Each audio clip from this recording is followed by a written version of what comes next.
The broadcast is now starting. All attendees are in listen-only mode. Okay, I'd like to welcome everybody to tonight's Planning and Zoning Commission meeting. I'm Dave Leland. I'll be chairing tonight's event. As we begin, I'd like to mention a few housekeeping items for everyone in attendance or online.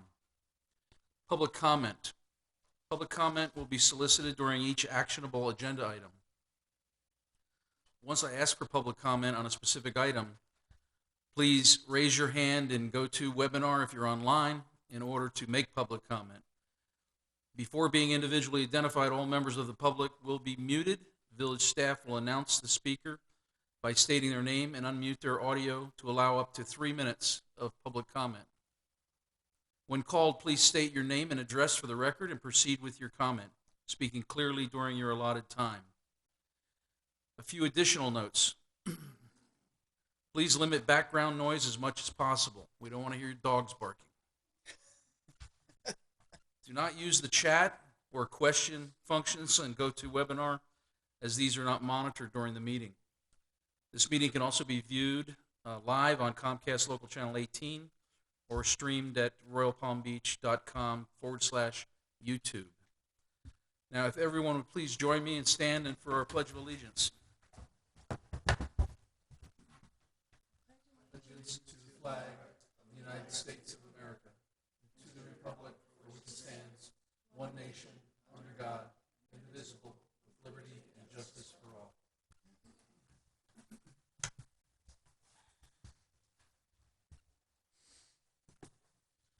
Josie, would you do a roll call, please? Here. Here.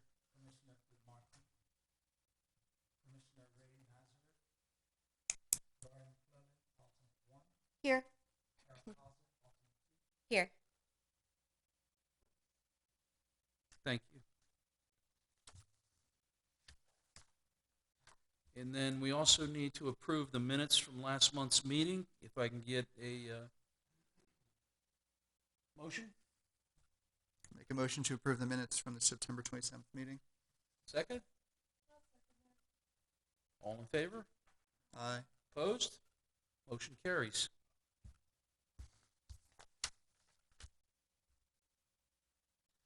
Okay, so we're going to start with planning and zoning tonight. We do have one item on the LPA, but we'll spare you that so all of you can get out of here. First item on the agenda tonight is application number 22-45 SE, Goldfish Swim School. The applicant, BHB Investment Holdings, Royal Palm Beach LLC, is requesting special exemption approval to allow for recreational facilities, commercial, outdoor or indoor, within the general commercial CG zoning district, specifically a swim school for a property located at 10109 Southern Boulevard. Mitty? Thank you, sir. Is the applicant present? Can you approach the microphone there, sir? Do you have anybody else joining you remotely? Lauren McPherson is joining remotely. Lauren, can you hear me? Muted. Lauren, are you there now? Yes, I can hear you, Mitty. Okay, thank you, Lauren. Sir, can you raise your right hand? Lauren, can you raise your right hand? Bradford, can you raise your right hand? Your other, thank you. Thank you. Do you all swear affirm to tell the truth, the whole truth, and nothing but the truth? Yes. Yes. Thank you, and I'll turn back to the commission and ask for any Mitty? ex parte disclosures. Yes, ma'am. Go ahead, Lauren.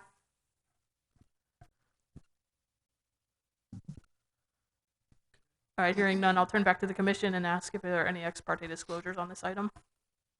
No. Thank you. Back to you, Mr. Chair. All yours, Bradford. Great. I'm trying to hide some of these windows for GoToMeeting so you can see my presentation. Okay. The applicant is seeking a special exception use approval to allow recreational facilities, commercial, outdoor, or indoor, in order to operate a swim school on a property currently constructed and site planned as a commercial shopping center. The property is situated in the general commercial zoning district and is located 10109 Southern Boulevard. The proposed location is highlighted in green, and the current The applicant is seeking, again, special exception for the swim school. In reviewing the proposed special exception use application, village staff considered compatibility with adjacent land uses, consistency with the village's comprehensive plan, and conformance with the village's development standards. For the general commercial zoning district, staff has determined that the proposed special exception conforms to these standards. With that being said, Chairman, I'll turn the floor back over to you. Thank you. Do you have a presentation for us? I do not have a presentation. Is our online person? You're just running on merits, huh? That's right. I just wanted to bless you with my presence. Certificates for swim lessons, anything? We might be able to work that out. Okay, then I'll go to the commissioners. Lauren?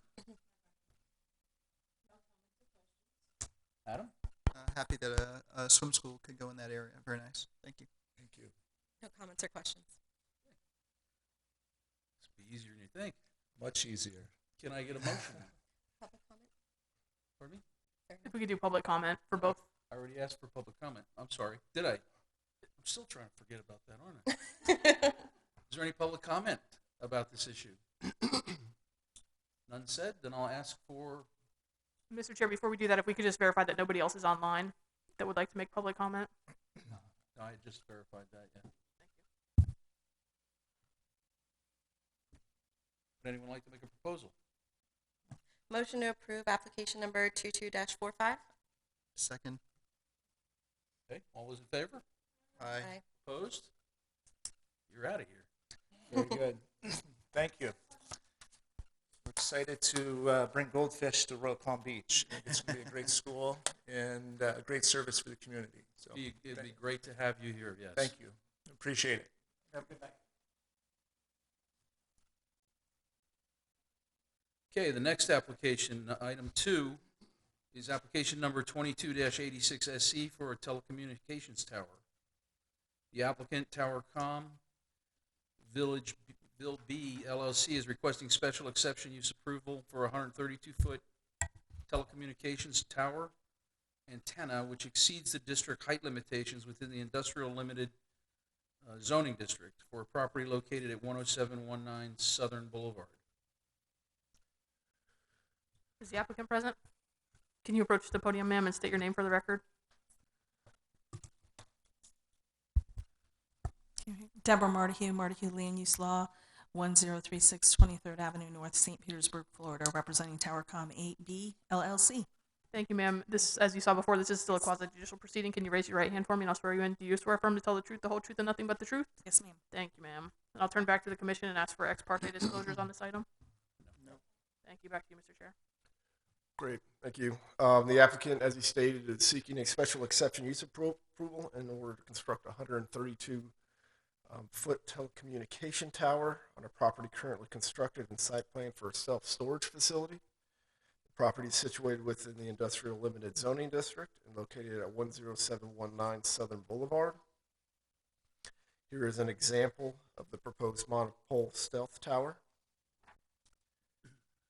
In reviewing the proposed special exception, village staff considered compatibility with adjacent land uses, consistency with the village's comprehensive plan, and conformance with the village's development standards for industrial general zoning district, more specifically whether the proposed special exception is consistent with the standards of the village's comprehensive plan, complies with all development regulations of the village code, does not have adverse environmental impacts, does not have adverse vehicular or pedestrian traffic impacts, does not have an adverse impact upon public facilities, does not have an adverse impact on adjacent properties, is compatible with the character and living conditions of the existing neighborhood, does not have an adverse impact on property values in adjacent areas, not a deterrent to the improvement or development of adjacent properties.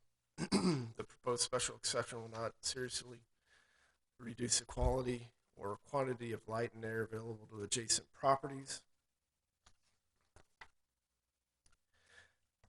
The applicant contends the subject property is designated industrial on the village's comprehensive plan and zoned industrial limited. The IAL zoning designation is consistent with the IND future land use map designation. A telecommunications facility is a permitted use within the industrial limited zoning district. Upon obtaining special exception approval by the village council, accordingly, the proposed special exception requests to permit a communications facility is consistent with the village's comprehensive plan. And this slide illustrates the location of the tower, which is approximately 1,300 feet from the residential, single-family residential to the north, and 1,400 feet to the residential properties to the northeast of the cell tower site. And given its proximity, staff has determined that the proposed special exception conforms to the village standards. Again, given its setback from residential areas, staff is requesting a recommendation of approval be submitted to village council regarding this application. I'll turn the floor back over to you, sir. And do you have anything to add? Well, first, let me say good evening, Chairman, members, and thank you for the deferral last month. I was kind of stuck in the hot spot of Ian heading right for my city, but then hooked and hit my mother's. So it was a fun week. So I appreciate the deferral. It was unexpected. Where we concur with staff's recommendation for approval, I want to thank Bradford and Jasu and Mitty and all the staff for their work with us to get the application in and ready for last month. It was my fault to have to take that deferral.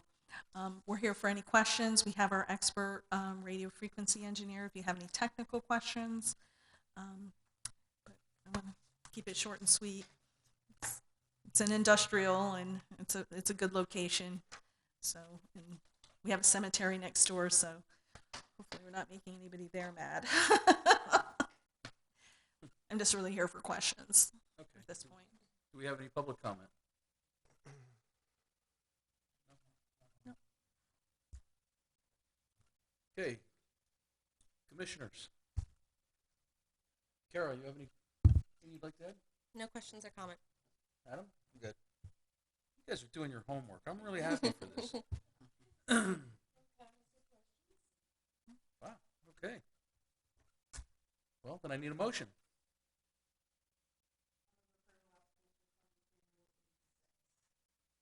Second? All in favor? Aye. All opposed? You're out of here. Well, not yet, you're not. Oh, no, I have one more. This gets down to the nitty gritty. Not really. Okay, so we're at item 3, application number 22-87 SPM, the telecommunications tower. The applicant, TowerCom V8-B LLC, is requesting major site plan modification approval for construction of a 132-foot tall unmanned flagless camouflage communications tower with associated ground equipment located within a secured compound surrounded by a 6-foot high white PVC fence and secured access gate for the same property located at 10719 Southern Boulevard.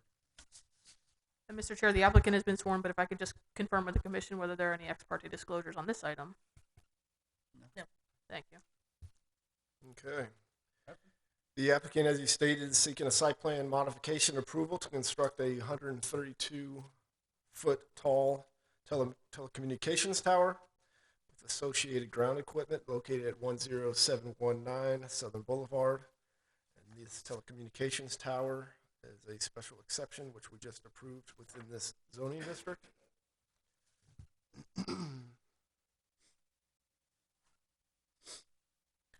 This slide illustrates the previously approved site plan for the self-storage facility, and highlighted in green is the location of the communications tower, which occurs in the northwest corner of the site. And this area will also house the tower equipment. This slide illustrates the configuration of the equipment area and position of the communications tower within this area. That communication tower is the circular part here. It also shows a 6-foot PVC fence along with hedge material, which will consist of a oak tree and Simpson stoppers in order to screen the ground equipment. Staff has reviewed this application and is recommending approval of this application. I'll turn the floor over to you. Chairman. Thank you. Here for answering questions again? Concur with staff recommendation of approval. Happy to answer any, questions that may be specific from your reading the staff report. It was pretty detailed. Josie, any public?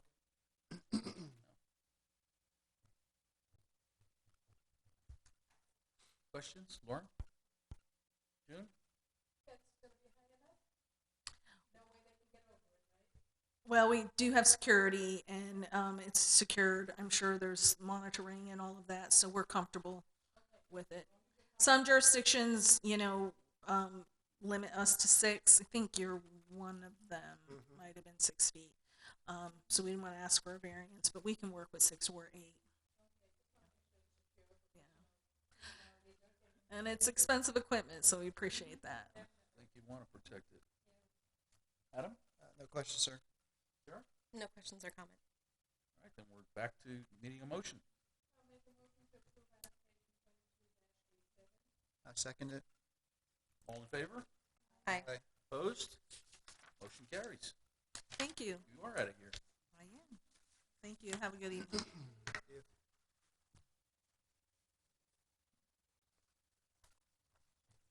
Okay, our last item is with one of our frequent flyers. Application number 22-98, MP, Village Royale, Tuttle Royale. The applicant, Urban Design Studio, is requesting a master plan approval to modify the Village Royale, Tuttle Royale master plan to add 9.111 acres and special exception approval to add the additional 9.111 acres to the planned commercial/residential development, PCD, for a property located on the south side of Southern Boulevard, approximately 0.27 miles west of State Road 7 / USS 41. Thank you, sir. Lindsay, can I swear you in while he's working on that? You're good. Can you state your name for the record, sir? Lindsay Jean-Louis with Urban Design Studio on behalf of Main Street at Tuttle Royale, LLC. Thank you. Can you raise your right hand for me and I'll swear you in? Do you swear affirm to tell the truth, the whole truth, and nothing but the truth? I do. Thank you, sir. And I'll turn back to the commission and ask for ex parte disclosures on this item. Thank you. Okay.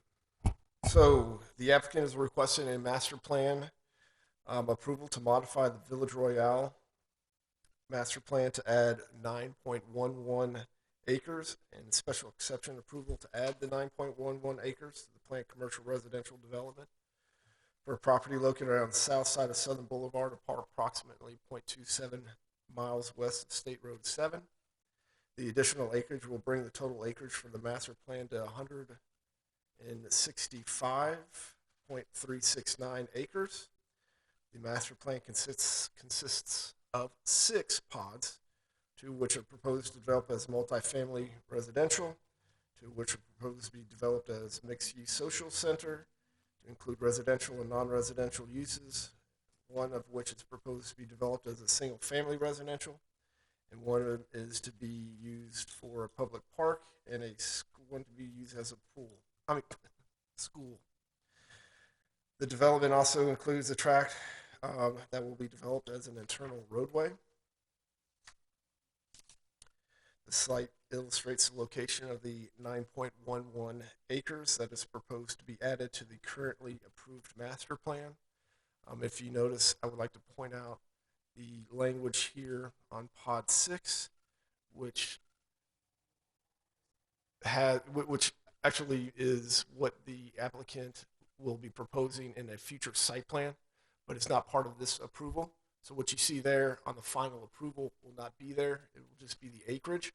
We don't want to imply any approval of those square footages and unit numbers with this approval here. It's simply, this application is simply to add the 9.111 acres. Staff, therefore, is requesting a recommendation of approval for this application, and I'll turn the floor back over to you, Chairman. Thank you. And you have anything to add to that? No, nothing to add. Thank you. Okay. Any public comment? None online, Chairman. Commissioners, questions? Kara? I have no questions. Adam? I have no questions. I'm so proud of you guys. June?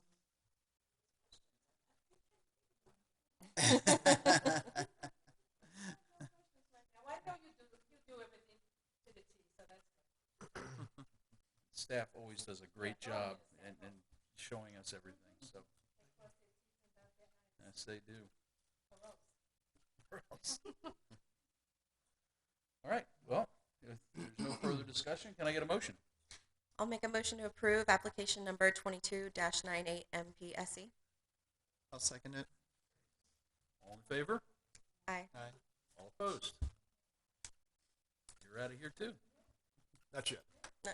These are not- your late oh, openings. These are the other ones. Yeah, get off easy. Maybe you can grill them on the next one. There you go. All right, so a couple of wrap-up things here. Our next meeting is Thursday, November 10th. And we officially adjourn this meeting. We'll move directly into our local area planning. And we'll just confirm, Sue, that it's getting late. Yeah, we're all still mentally here, too. Okay. Chairman David Leland, Here. Vice Chairwoman June Parent, Commissioner Adam Miller, Here. Commissioner Philip Marquis, Commissioner Ray Nazareth, Laurie McClellan, alternate 1, Kara Causer, alternate 2. Here. Thank you. Okay, so the first item on the agenda, or the only item on the agenda actually, is application number 22-18 ZTA Tuttle Royale Pod 6. The applicant, Urban Design Studio, is requesting a zoning text amendment to the village code to add entirely new section 26-95 MXS, Mixed Use Social Center District, to create a new mixed-use social center zoning district within the village. Amend section 26-22 definitions to revise the existing definitions for bar and/or cocktail lounge, building height maximum, and personal services, and to add new definitions for the terms build to zone, retail sales, MXS, rooftop amenities, and transparency. Amend section 22-55, recreation requirements for residential developments, to add the newly created MXS zoning district into the section and provide additional recreational requirements applicable to the MXS zoning district, and add an entirely new section 20-63. Mixed-use social center, MXS, to the village's sign code to provide signage regulations for mixed-use social centers, specifically requested for a property located south of Southern Boulevard, approximately 0.27 miles west of State Road 7. And Lindsay, if I could swear you in again, can you state your name for the record, just since we're in a different public hearing? Lindsay Jean-Louis with Urban Design Studio. Thank you. on Can you behalf raise of- your right hand for me? Do you swear affirm to tell the truth, the whole truth, and nothing but the truth? I do. Thank you, sir. I'll turn back to the local planning agency and ask for any ex parte disclosures. Thank you. Okay, great. So we're going to take a little different approach to tonight's presentations. I'd like to just go over some of the highlights of some of the areas in which the code is going to be changed. And then the applicant, Lindsay, will then go over some of the, he's got illustrations to show you kind of like what it all means. So you get an idea of what it means to have these different types of building types and what we're trying to accomplish with this code amendment. So the first part of my presentation is going to be kind of setting or outlining how we got here and why we're here. So, the applicant, again, is requesting a zoning text amendment to the village zoning code to add entirely new mixed-use social center zoning district and supporting regulations to the village code. The Village Council on September 18th, 2022 adopted ordinance 1028 in order to amend the village's comprehensive plan's future land use element to add an entirely mixed-use social center land use designation. The intent of this amendment was to, or the intent of the amendment was to create a future land use designation that allows for, quote, innovative and urban mixed-use developments that provide integrated, vibrant, compatible, and complementary uses within a single development. The proposed zoning text amendment will establish the zoning regulations which will control the form in which a development will build out within this district in order to achieve the mixed-use social center land use designation's intent.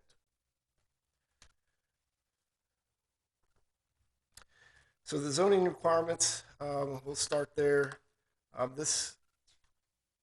The section 2695, the purpose of this section is to create form-based development regulations with emphasis on site design, building form, and character, streetscape design to bring about a desired vision for a mixed-use social center.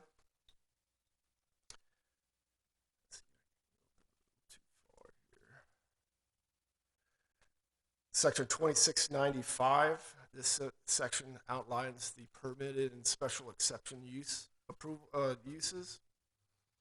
Site development standards, this will be the required building frontage.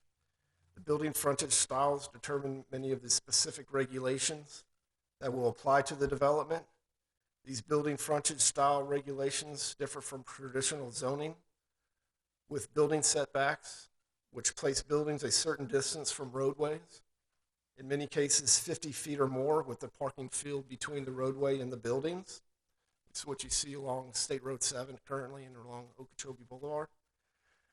The building frontage style requires a certain percentage of the buildings to be located within build-to zones, which positions the building closer to the roadways with an intervening sidewalk. You can see they're pushing the buildings closer to where you have a store frontage sidewalk and then your roadway. So those styles are storefront style. And this is a crude illustration. Lindsay's going to have much nicer illustrations, I'm sure. Oh.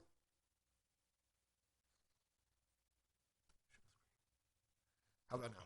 There you go. Okay. So as you can see, here's your build-to zone, and it's pushing buildings closer to the edge of pavement or the right-of-way. We have the arcade style, and again, it's with different amenities at the ground floor level, but again, it's pushing the building closer to the street and the right-of-way. And your general style, this is the style that's used currently in our code for big box retail, which requires recessions and projections to break up the large walls that you see on these larger buildings. We're also going to be changing or allowing for higher buildings within this district. 66 feet for residential, office, and non-residential uses. Hotels, 100 feet or 7 stories. Parking garages, 66 feet for a maximum of 6 stories. We'll be addressing setbacks, minimum open space requirements, no less than 20% of the total site of the entire MXS. Maximum floor area ratios. We have minimum and maximum floor area ratios for office, retail, service, and residential and structured parking to assure that we have and maintain a mix of uses. We lay out the maintenance of common facilities, outlines the maintenance obligation of the common facilities within the MXS, and minimum recreation requirements, which will be the same as what we currently have in our zoning code, and a minimum of 40 acres in size. Our landscape standards is pretty much the same, with the exception of the requirement of canopy trees shall be planted along the build-to zones of store frontage and arcade frontages at a minimum of 1 canopy tree for every 30 feet to create that streetscape. Parking garages, we address parking garages On average of 25% of the frontage of the first floor of all parking garages shall incorporate retail office businesses. Shall maintain the same vertical and horizontal articulation or rhythm and incremental appearance established on the ground floor. We don't want these to look any different than what the other buildings are looking like.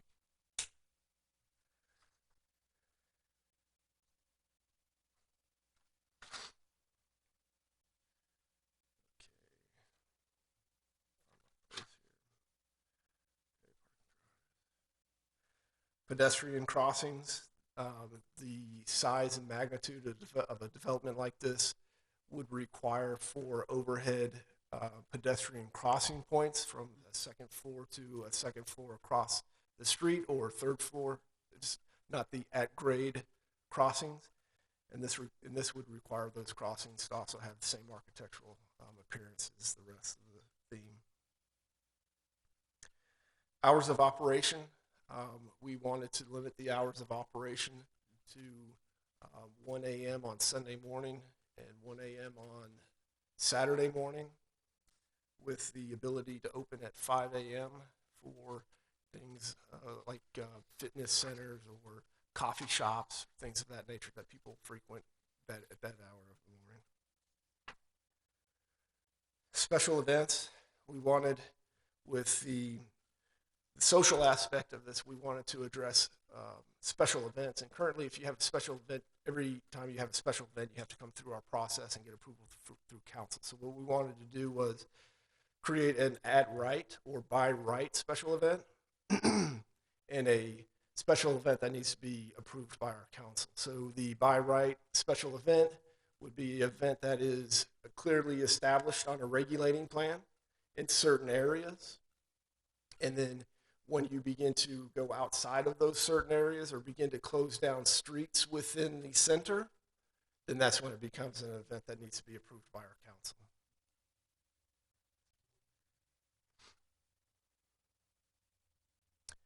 Art in public places will be adhering to our current art in public places. And again, the maximum density will be 10 units to the acre. This is the section for the definitions that we're adding: restroom structures, pool decks, rooftop amenities, surface structure activities. I'm just going to breeze through these because they're pretty standard stuff. Signage requirements, let me scroll on down to there.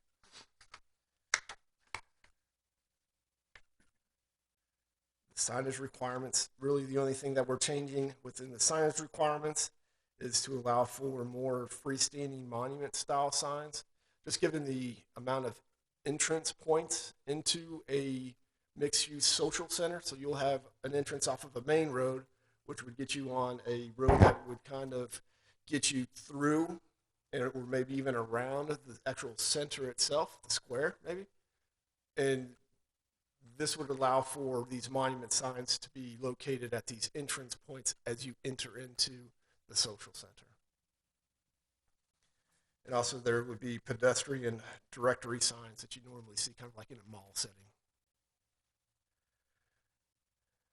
And the recreational requirements, there's really, the only thing that we added here was some legalese, I guess you could call it, which just lays out who's responsible for maintaining these recreation areas.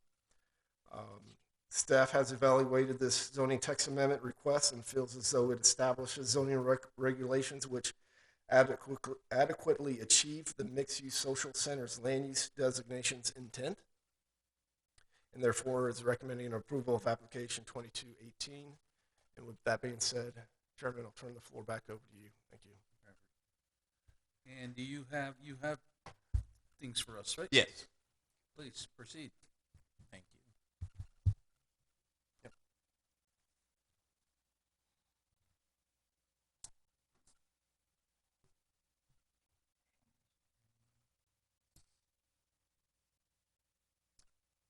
All right, and thanks again, Bradford. Did a great job, and I'll just supplement where I can. Again, good evening, Commissioners. Lindsay Jean-Louis with Urban Design Studio on behalf of Main Street at Tuttle Royale LLC. And this evening, we're here before you to request a proposed text amendment, as Bradford mentioned, to the Village Zoning Code to introduce a new zoning district titled Mixed Use Social Center. And as previously mentioned, this is the regulatory code that's going to actually follow through with the intent of the Mixed Use Social Center land use category that was approved at Council September 18th, 2022 via Ordinance 1028. And just again to set the context of the type of center we're looking for, we're trying to allow this code to allow larger scale, innovative, mixed use activity centers that focus on the vertical integration of uses as well as the horizontal integration of uses with proper public open space for residents and pedestrians that live there, as well as pedestrian connectivity. And throughout the county, you can see a few examples: Abacoa and Jupiter, Meisner Park and Boca Raton, Alton and Palm Beach Gardens, Harborside Place in Jupiter, Uptown Boca and Boca. And although these are fairly prevalent in the county, there's not many in the western community, specifically in the village of Royal Palm Beach. So this is an opportunity to allow that in the village code, to allow that destination for residents of the village. And again, as previously mentioned, the comprehensive plan adopted the Mixed Use Social Center land use category September 18th, 2022. And that specific text touched on the fact that the compatible zoning district for this category shall be the MXS, Mixed Use Social Center Zoning District, which again we are implementing tonight. And this also called for a site-specific designation, as well as maintain frontage on at least one principal arterial road, or being a part of a master plan with 2 principal arterial roads. And the purpose and intent of this code, as previously mentioned, is to allow for a living, working, and playing environment with entertainment, with recreation, and the mix of all of these uses to be accomplished through vertical integration, through the construction of vertically integrated phases, buildings within the first phase of development to ensure the balance of uses, as well as horizontal integration to be permitted as long as that space is fronted and oriented towards usable public open spaces for pedestrian connectivity. So, as Bradford mentioned, we have a term that we're using in zoning, and it's a developing trend called form-based code. And what it is, it's a land development regulation that fosters predictable built results for developers and staff by focusing on the physical form rather than the separation of uses or prescriptive FARs. And as you can see on that diagram at the bottom, what we have on the far left is what you'll get with conventional zoning, where it's really an uninspired box where there's not much that regulates the form, and it's more so based on the use allowed. Then we have design guidelines, which is a step further, which gets into architectural standards and standards as to how they want the site to look like, but that's not necessarily regulatory. A form-based code is a regulatory document that focuses on the specific built form that not only the village wants to see, but is predictable for the developer. So this way you actually get to build a product that has interesting architectural elements, that has items that front open spaces. And again, as Bradford mentioned, this allows code where instead of getting that sea of parking that you might get on Okeechobee, you actually get buildings fronting the pedestrian realm. And these are a few more examples around the country: Baldwin Park in Orlando, Pleasant Hill, the BART station in California, and Via Bois in Wilsonville, Oregon. And as you can see in these pictures, you see the architectural ornaments, you see the activity on the ground floor with the arcades and the awnings, and you see the focus on open space and, again, enhancing that pedestrian realm. So I'm not going to run through every single specific use, but generally the focus of the MXS is to have community-focused recreational uses that complement retail uses, grocery uses, fitness uses, office uses, and residential uses. And this allows any proposed MXS development to act as a regional magnet for residents within the village. I do want to specifically touch out the special exception uses that are to be approved by the village council. And those office and institutional special exception uses are museum and public and private academic institution. And specifically the retail and personal service special exception uses are retail sales, anything exceeding 20,000 square feet, a restaurant with a bar, a lounge with live entertainment. And this was important because in our discussions with staff, they did want to make clear that we're not going to have a standalone bar. It will be as a component to the restaurant, and a brew pub and microbrewery not to exceed 6,000 square feet of gross floor area. And specifically in the MXS, we set the max building height for residential and office and retail buildings at 66 feet in height with a maximum of 5 stories. For parking garages, we have another maximum of 66 feet in height, but there's a maximum of 6 stories due to differing allowed ceiling heights. And lastly, for hotels specifically, we allow 100 feet and a maximum of 7 stories in height, subject to section 2675-6. So to further enact this form-based code that was previously mentioned, it's governed by a series of regulating plans that regulate the frontage of the building, the setbacks of the site, and the open space provided. And through this, we're providing 3 building styles that a developer or landowner can select for an MXS development, which are storefront style buildings, arcade style buildings, and lastly, the general style buildings, which do follow the existing village plan commercial development standards. So here you see a graphic of the storefront style buildings, and the intention of the storefront style building is to be a style of building with substantial glazing and transparency at the pedestrian level, with a very inviting feel with the windows and with pedestrian coverings such as awnings, such as arcades, canopies. And this building style is intended for office and retail uses on the ground floor, and the potential of residential and office uses above the ground floor to create that separation. And if you look specifically here, those regulations and those call-outs in the diagram, such as the red box that shows the ground floor transparency, those are regulations that the form-based code dictates so that you can get that predictable product and so that you can get that high-quality building that the village would like to see. And on the right, you see the corresponding graph with regulations for building frontage, ground floor pedestrian coverings, building separation, tenant width, etc. Sort of those items that really focus on how you want the product to look. And this is more of an architectural potential representation of what that storefront style could be. And again, that's what this code does. It's contextually allows you to implement this so you can get this vision of ground floor transparency, these building recesses and projections and canopies and balconies, and those regulations allow you to create this style. Our second style is the arcade style, which is more suited for the higher intensity recreational entertainment uses such as a bowling alley or movie theater. The ground floor level there, it still requires some transparency, but it's more of an arcade with columns supported on the other side. And the difference between the arcade style and the storefront style is that the ceiling height maximums are increased to allow for those higher ceiling heights for those entertainment and recreational uses, as the MXS does want to be a destination for village residents. And here you see another potential architectural elevation and potential representation of what that arcade style could entail and the building development that comes with that.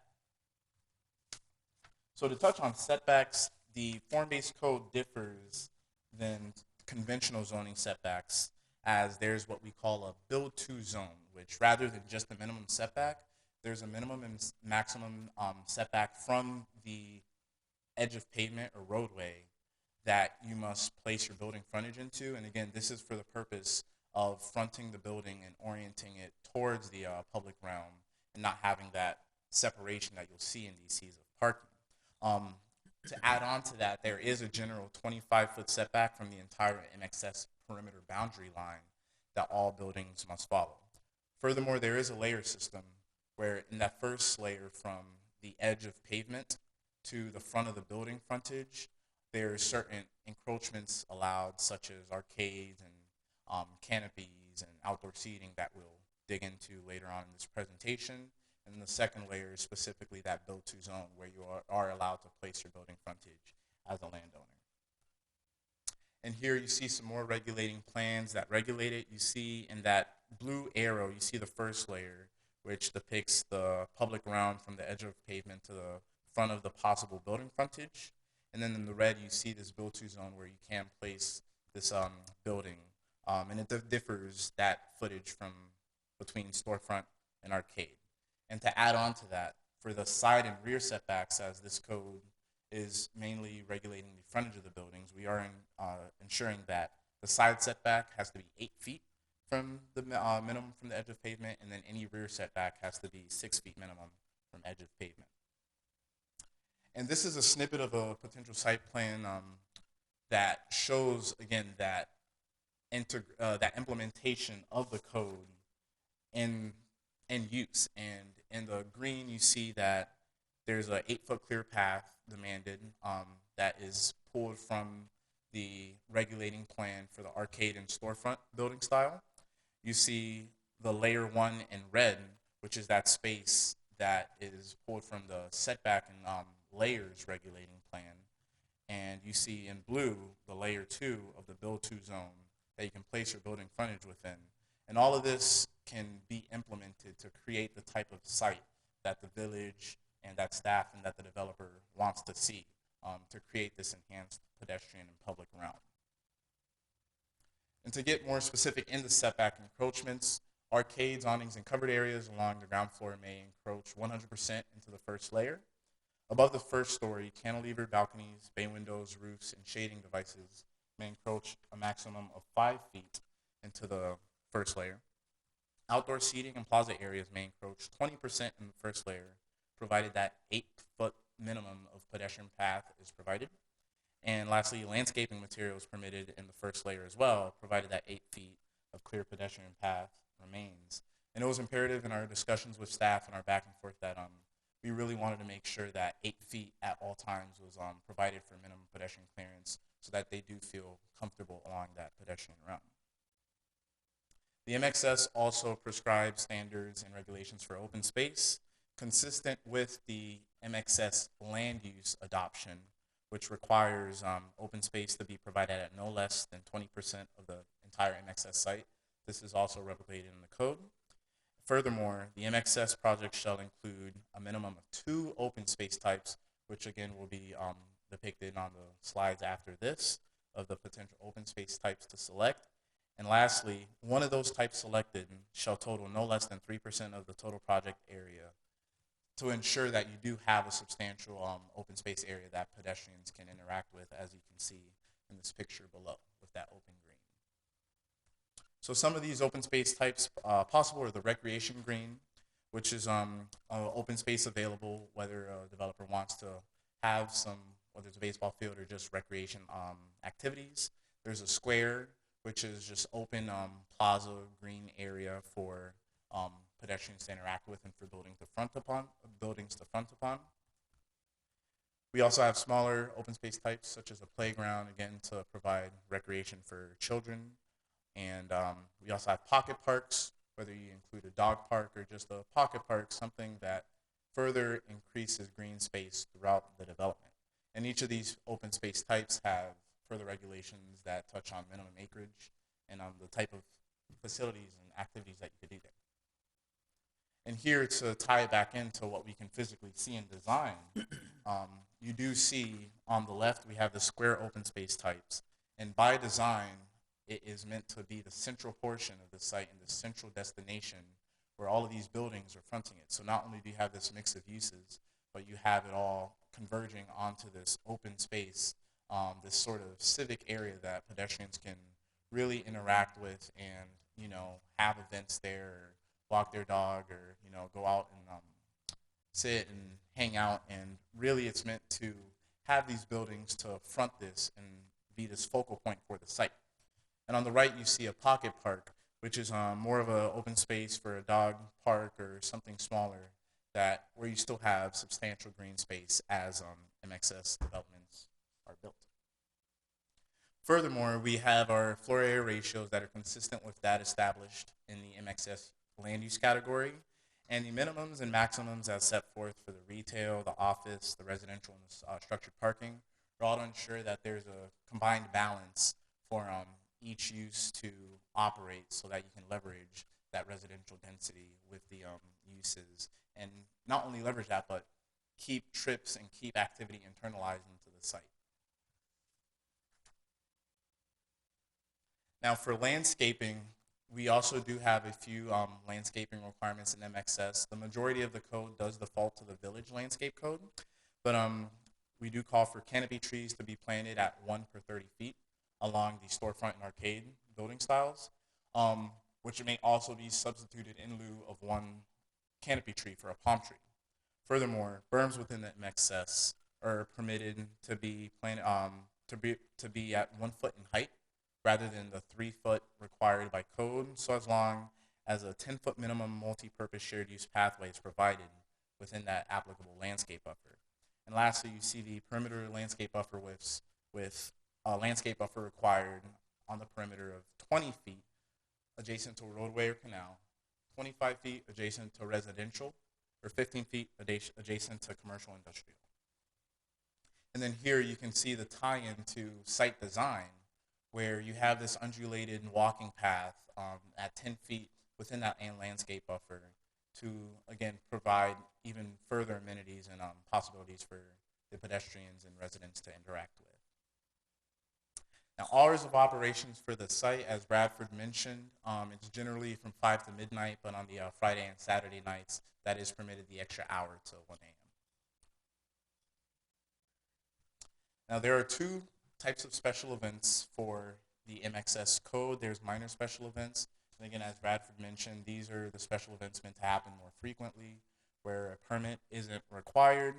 And the requirements to have these minor special events is that any submittal of a site and regulating plan is to depict and exhibit this area that minor special events can occur in.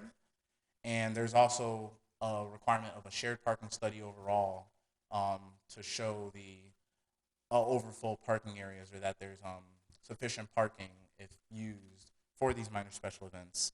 And again, these can be sort of movie nights on the lawn. These can be whether it's car shows or things like food trucks, but things to really get the community, not only the residents within the MXS, but for the Village of Royal Palm as a whole to interact with.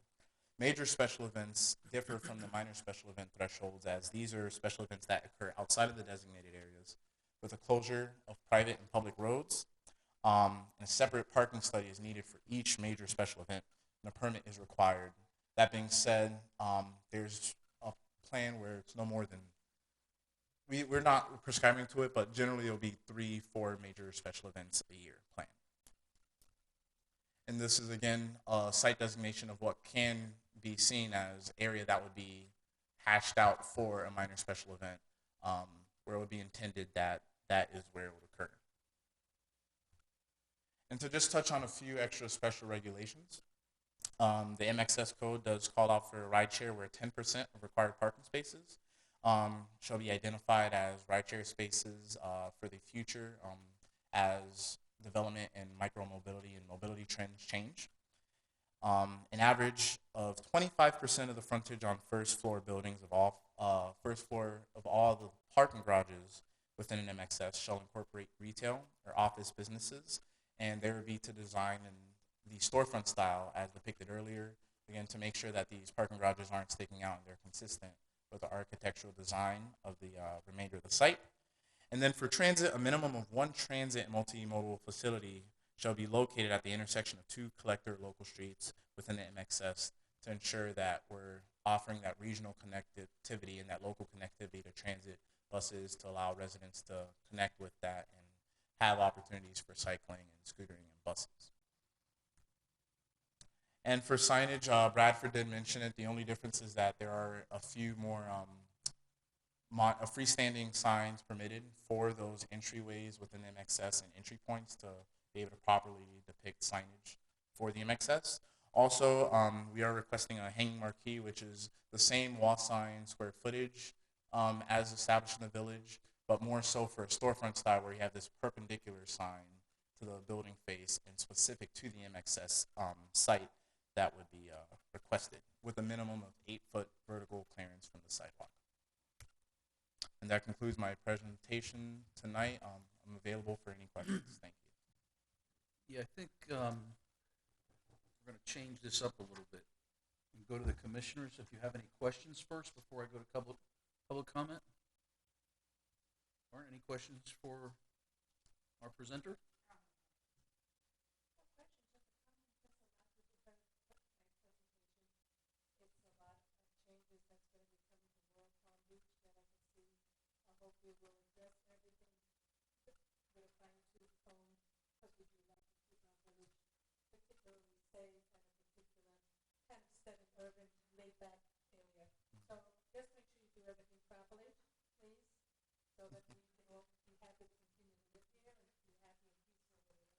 Absolutely. Sir, you did a great job presenting, very detailed. Everything made sense. Just excited about the opportunities for more jobs in our village and all the commerce that'll come from it. So thank you. Thank you so much for the presentation. I do have a couple questions. I'm not sure if they're actually more geared toward Sure. Lynn or Between the you two guys. of us, For we'll between the figure both of you. Right. So number one, the special events, between the minor and major special events. How will you be making sure that these, if you have, say, a lot of these areas have amphitheaters and things like that, where it might even be in the minor special event where it's not impacting outside, but if you have an event that's coming all at one time, now you have a designated time for that event, it's going to have impacts to roadways outside as people are coming in. So it might not have like a roadway closure, but it would have impacts. My concern is the how large scale roads on Southern and 441 those are. So what would be how we would monitor those types of larger? So with the large special events, excuse me, they'll have to provide us with a parking study, and as part of that parking study, they will have to provide us with also a traffic flow pattern, and how they would manage the traffic flow, whether it does require some police officers manning when the event is over, because that's really when the pinch point occurs, is when the event is over, everybody wants to go home. And that will be addressed within those larger scale special events that require council approval. And my other question kind of hits on two things. The closure at 1 a.m., was that something that was recommended by you, or was that the request by the applicant? It was a limitation from the feel of staff and the different levels within village staff and village hall. Okay. Do you know why was that recommendation made when most licenses go till 2 a.m.? We didn't want this to be, we wanted this to be a destination where things didn't roll into the wee hours of the morning, and we felt as 1 o'clock was a rational compromise between what the applicant and us. Okay. Is that also why you made the recommendation for requirement of no standalone bars as opposed to only restaurant Correct. bars? Right. Okay. We didn't want it to be a bar district. We wanted it to be an entertainment district. Let me put entertainment district to the side. A social center. We chose those terms very carefully. We wanted it to be a social center and not a place for a bar district. Okay. So, and I always liken it to the types of cars that would come to a social center and who would be filling those cars. Mom, dad, the kids. Mom and the girlfriend and the kids, dad, friend and kids, that type of thing, rather than full of 4 25 to 32-year-olds looking to, have fun into the night. So my only comment to that is I understand and I respect that recommendation. Just I think that I look at Clematis Street and other things that are social destinations, and I just want to make the comment that I'm not necessarily opposed to those kinds of things coming to our community. Okay, then I will ask for, we have anyone online? Any public comment? Please step up.